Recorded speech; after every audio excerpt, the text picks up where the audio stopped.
철도공사가 노사 합의로 성과연봉제 관련 보충교섭 절차를 5월 달에 2차례 진행한 것 알고 계시죠? 네. 네, 그리고 5월 30일 날 이사회가 일방적으로 이거를 가결하고 나서 중노위의 쟁의조정 신청을 철도노조가 한 것도 알고 계시고 조정회의가 진행된 것도 알고 계십니다. 그렇죠? 예. 노조가 노동 쟁의 조정 신청을 했습니다. 그런데 만약에 노동위원회가 이것은 중재 대상이 아니라고 판단했을 경우, 그러니까 고용노동부 장관님이 여기저기서 많이 얘기하시는 철도 파업이 권리 분쟁이라고 판단되었을 경우에는 어떻게 하죠? 행정 지도를 합니다. 그렇죠. 권리 분쟁이라고 생각할 때는 행정 지도를 합니다. 근데 이번에 중앙노동위원회가 철도 노조에 대해서 행정 지도를 했습니까? 그러니까 행정 지도를 안 했죠? 예, 조정 안 했습니다. 안 했습니다. 네. 중앙노동위원회에 제안 내용이 있습니다. 그리고 그 제안 내용에 대해서 노사가 그 조정안을 받으면 타협이 되는 것이고 한쪽이라도 일방이 그 조정 내용을 받지 않게 되면 어떻게 됩니까? 부결이죠. 어떤 조정안이 일방에 의해서 받아들여지지 않으면 그 조정은 깨지는 겁니다. 그렇습니다. 의견이 여러 차례 그 장관님하고 저하고 의견이 다르고 해석이 다를 수 있습니다. 하지만 저는 오늘 이 자리에서는 절차만 묻는 제가 거예요.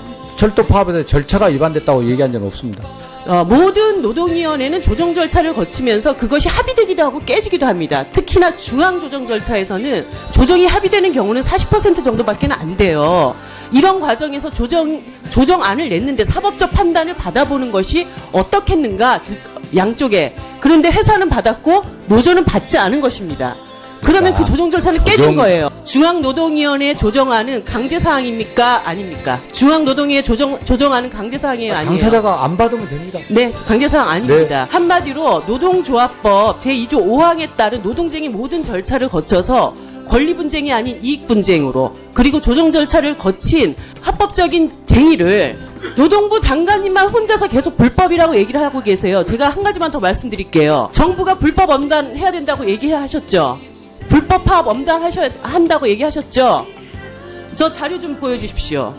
사용자들의 저런 불법은 왜 엄단을 안 합니까? 노동자들을 집단적으로 감금시키고 인권 유린한 현장. 두 번째, 대체기간사 제대로 훈련 안 된 사람 내보내가지고 스크린도어 사이에 저렇게 갇혀가지고 시민들이 피해보고 있는 저런 불법 현장은 도대체 왜 엄단을 안 하시는 겁니까? 지금 저는 이것을 얘기하고 싶습니다. 철도 노조에 대해서 불법이 아닌 것을 불법이라고 강변하는 노동부 장관님이 불법이다. 저는 이렇게 말씀드리고 싶습니다. 불법이 아닌 것을 불법이라고 강변하는 노동부 장관님이 불법이다. 저는 이렇게 말씀드리고 싶습니다.